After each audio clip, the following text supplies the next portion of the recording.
Salam sejahtera doktor, nama saya Yong Xiaowei, NOM Matric A163422. Hari ini, saya akan membentangkan rancangan penyelidikan kerja yang bertajuk penggunaan alat bantu teknologi bagi murid bermasalah penglihatan. Pengenalan dalam kajian ini iaitu perkembangan teknologi telah berlaku dari satu tahap ke tahap yang lebih tinggi, iaitu dari penggunaan komputer kepada penggunaan tablet serta telefon pintar. Kemudian penghasilan perisian yang digunakan. Perkara ini dapat jelas dilihatkan iaitu manusia sekarang sangat bergantung kepada penggunaan alat bantu teknologi atau alat teknologi seperti telefon pintar. Mereka tidak akan berpisah dengan gadget tersebut.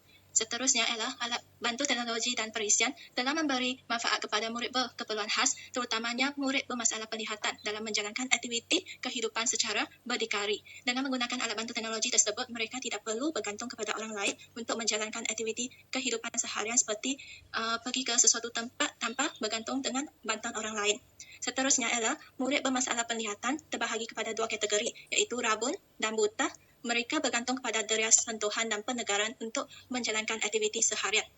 Jadi, alat bantu teknologi akan memberi sumbangan yang besar kepada mereka untuk menjalankan aktiviti seharian.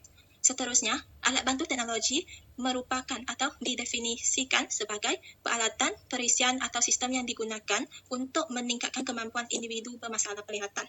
Dalam alat bantu teknologi tersebut terbahagi kepada dua kategori, iaitu alat bantu berbentuk peralatan dan alat bantu teknologi berbentuk perisian. Bagi alat bantu berbentuk peralatan seperti mesin braille, embosser dan cross-circuit television system CCTV, manakala bagi alat bantu teknologi berbentuk perisian seperti screen reader, Google Docs, JAWS, GPS Global Positioning System dan sebagainya. Masih ramai murid bermasalah penglihatan menggunakan kaedah tradisional dalam menjalankan aktiviti dan kurang terdedah dengan alat bantu teknologi pada zaman sekarang. Penyataan masalah dalam kajian ini iaitu perkembangan teknologi telah mewujudkan alat bantu teknologi yang pelbagai kepada murid bermasalah penglihatan. Selain itu, alat bantu teknologi memainkan peranan penting dalam kehidupan dari segi pendidikan, komunikasi, pengurusan masa hiburan, orientasi dan mobiliti bagi murid bermasalah penglihatan. Jenis alat bantu teknologi yang pelbagai akan menggelirukan murid bermasalah penglihatan untuk membuat pilihan sebelum ingin mengaplikasikan sesuatu dalam kehidupan seharian.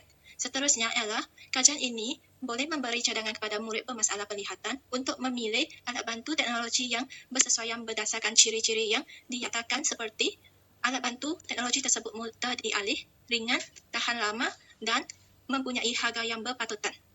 Kemudian, murid bermasalah penglihatan pada zaman ini juga menghadapi masalah kekurangan pendedahan menyebabkan mereka tidak tahu alat bantu teknologi yang terbaru diperkenalkan. Seterusnya adalah pendapatan sesebuah keluarga akan mempengaruhi jenis-jenis alat bantu teknologi yang digunakan oleh murid bermasalah penglihatan. Objektif kajian. Terdapat 3 objektif dalam kajian ini. Yang pertama ialah mengenal pasti jenis-jenis alat bantu teknologi yang digunakan oleh murid bermasalah penglihatan. Yang kedua ialah mengenal pasti pengetahuan murid bermasalah penglihatan berkenaan dengan penggunaan alat bantu teknologi.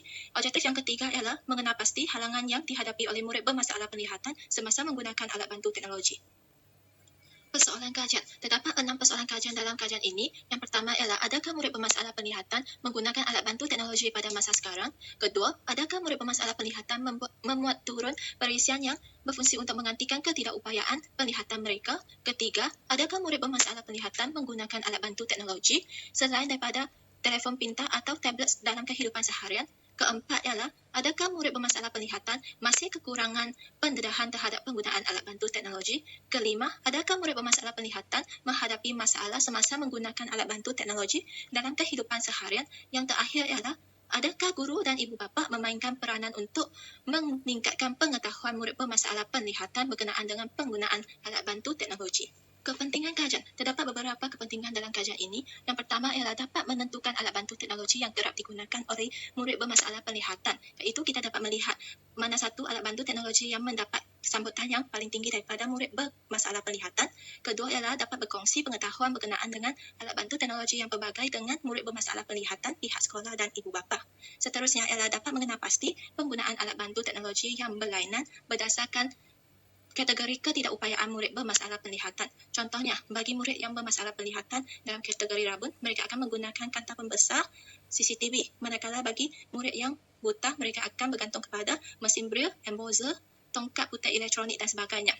Seterusnya, kajian ini juga dapat meningkatkan usaha murid bermasalah penglihatan terhadap pengetahuan penggunaan alat bantu teknologi yang bermanfaat. Yang terakhir ialah dapat meningkatkan kemahiran sosial dan pengurusan diri seseorang murid bermasalah penglihatan jika mereka menggunakan alat bantu teknologi serta perisian yang bersesuaian.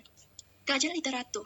Okey, yang pertama iaitu kajian yang dijalankan oleh Nora dan beberapa orang pengkaji pada tahun 2017 iaitu penggunaan perisian mudah alih bagi individu yang bermasalah penglihatan. Dalam kajian ini terdapat seramai 259 orang individu bermasalah penglihatan menjalankan soal selidik atas tarian. Individu yang buta lebih bergantung kepada perisian spesifik berbanding dengan individu yang rabun. Terdapat 95.4% responden yang terlibat dalam kajian ini telah menyatakan mereka lebih bergantung kepada penggunaan telefon pintar dalam kehidupan seharian. Seterusnya ialah kajian yang dijalankan oleh Asti, Brasai dan seorang pengkaji pada tahun 2011 iaitu kajian yang berkaitan dengan alat bantu teknologi yang digunakan oleh individu yang bermasalah penglihatan. Dalam alat bantu teknologi ini telah dibahagikan kepada dua aspek. Yang pertama adalah aspek untuk kegunaan kehidupan seharian. Yang kedua adalah membimbing serta mengorientasi bagi individu yang bermasalah penglihatan. Dalam aspek kegunaan kehidupan seharian seperti pengurusan diri, pengurusan masa, pengurusan kewangan dan penyediaan makanan. Selain itu, bagi aspek membimbing dan orientasi, murid bermasalah penglihatan boleh menggunakan perisian yang diperkenalkan seperti Global Positioning System GPS untuk membantu mereka bergerak ke sesuatu tempat tanpa bergantung kepada orang lain. Seterusnya ialah kajian yang dijalankan oleh Min Ewang dan Janet pada tahun 2016 iaitu mereka telah menjalankan temu bual dengan 4 orang guru yang mengajar murid bermasalah penglihatan di Singapura. Hasil daripada kajian ini, guru telah berkongsi hasil daripada pemerhatian, cadangan staf dan laporan murid untuk membuat keputusan bagi penggunaan alat bantu teknologi dalam proses pembelajaran. Melalui kajian ini, pengkaji telah mendapat beberapa kekangan yang dihadapi oleh guru, iaitu kekangan masa yang ditetapkan dalam jadual kelas, kedua masalah kolaborasi dengan agensi luar dan ketiga ialah ibu bapa kurang memberi sokongan dan pelibatan diri dalam program atau aktiviti yang dijalankan oleh pihak sekolah. Metodologi kajian. Yang pertama ialah reka bentuk kajian. Jenis reka bentuk kajian yang digunakan dalam kajian yang dijalankan ialah kajian tinjauan. Kajian tinjauan merupakan kaedah penyelidikan kuantitatif yang digunakan untuk meninjau pandangan individu terhadap sesuatu isu yang telah berlaku. Pengkaji akan memilih responden daripada satu populasi secara rawak. Pengkaji akan mengumpul data melalui kajian tinjauan dengan menjalankan soal selidik dan temu bual bersama dengan responden. Seterusnya, pengumpulan data dalam kajian ini akan dijalankan dengan menggunakan kaedah campuran iaitu kaedah kuantitatif dan kaedah kualitatif. Bagi kaedah kuantitatif iaitu borang soal selidik, manakala kaedah kualitatif iaitu menjalankan temu bual bersama dengan beberapa orang responden. Sampel kajian. Kaedah persampelan dalam kajian ini ialah persampelan secara rawak, iaitu pengkaji telah memilih responden secara bebas dalam populasi untuk menjalankan kajian ini. Saiz sampel iaitu 40 orang murid bermasalah penglihatan di Sekolah Menengah Pendidikan Khas Cacat Penglihatan di Setapak. Syarat dipilih sebagai sampel iaitu murid bermasalah penglihatan yang belajar di Sekolah Menengah Pendidikan Khas Setapak. Kedua, memiliki pengetahuan berkenaan dengan alat bantu teknologi atau perisian yang digunakan. Ketiga, terdiri daripada campuran lelaki dan perempuan dari sekolah berkenaan. Instrumen kajian. Dalam kajian ini, pengkaji telah menggunakan 3 jenis instrumen untuk menjalankan kajian tersebut. Yang pertama ialah borang soal selidik, iaitu terdapat 4 bahagian yang mengandungi 40 soalan. Pada bahagian A, mengandungi demografi, iaitu mengandungi item seperti umur, pendapatan keluarga, bangsa, kaum dan kategori ketidakupayaan penglihatan seseorang murid. Bahagian B, iaitu jenis alat bantu teknologi yang digunakan, seperti alat bantu teknologi yang berbentuk peralatan dan alat bantu teknologi yang berbentuk perisian akan disenaraikan oleh pengkaji dan pengkaji akan menyediakan ruang kosong untuk memberi peluang kepada murid mengisi jenis alat bantu teknologi yang mereka gunakan. Pada bahagian C, iaitu pengetahuan murid bermasalah penglihatan berkenaan dengan penggunaan alat bantu teknologi. Bahagian D, halangan dihadapi oleh murid bermasalah penglihatan semasa menggunakan alat bantu teknologi. Seterusnya ialah instrumen temu bual. Temu bual digunakan untuk menjalankan kajian tersebut iaitu memilih beberapa orang guru yang mengajar di Sekolah Menengah Pendidikan Khas Cacat Penglihatan di Setapak. Soalan temu bual disediakan iaitu apakah pandangan guru terhadap alat bantu teknologi yang digunakan oleh murid bermasalah penglihatan, bagaimana tahap pengetahuan murid menggunakan alat bantu teknologi. Ketiga, apa halangan yang berlaku bagi murid bermasalah penglihatan semasa menggunakan alat bantu teknologi. Seterusnya ialah instrumen kajian pustaka. Pengkaji menggunakan kajian pustaka untuk menjalankan kajian supaya dapat idea sebelum menyediakan rancangan penyelidikan kerja. Pengkaji juga dapat masalah kajian, objektif kajian dan persoalan kajian yang ingin dikaji selepas merujuk kajian pustaka. Selain itu, pengkaji juga dapat mencari kelebihan dan kelemahan yang berada di dalam kajian pustaka supaya dapat diubahsesuaikan dalam kajian yang ingin dijalankan. Seterusnya ialah merujuk dapatan daripada kajian pustaka untuk menjadikan hala tuju semasa menyediakan soalan-soal selidik kepada respondennya.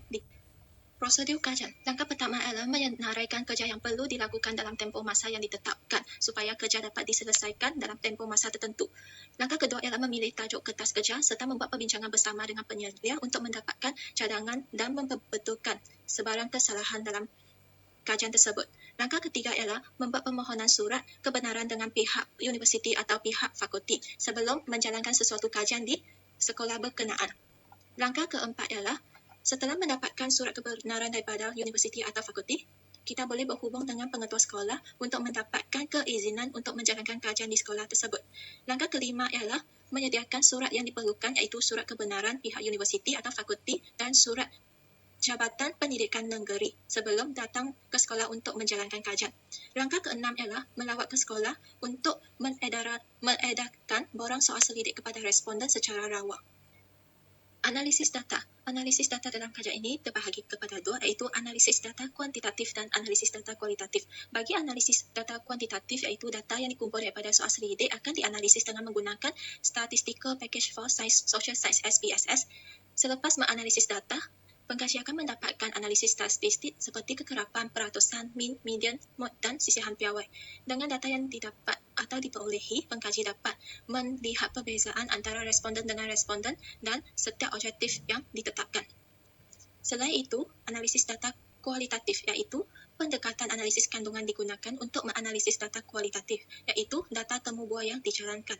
Selain itu, pendekatan analisis kandungan digunakan untuk mengenal pasti tema, konsep dan makna serta memerlukan sistem pengekodan untuk menganalisis data kualitatif dalam temu buah. Data temu buah akan ditranskripsikan dan kemudian akan di-type dalam penulisan. Rumusan. Secara rumusnya, pengkaji berharap kajian ini dapat membekalkan maklumat yang tepat dan berkesan pada pihak sekolah dan murid bermasalah penglihatan di SMPK setapak. Dapatan kajian boleh menjadikan panduan kepada pihak sekolah untuk memperkenalkan alat bantu teknologi dan perisian yang memanfaatkan murid bermasalah penglihatan serta menyelesaikan halangan yang mereka hadapi semasa menggunakan alat bantu teknologi. Jika halangan tersebut dikurangkan, maka prestasi akademik dan kurikulum murid bermasalah penglihatan dapat ditingkatkan. Ini merupakan rujukan yang didapatkan atau dirujuk untuk menjalankan kajian tersebut. Sekian, terima kasih.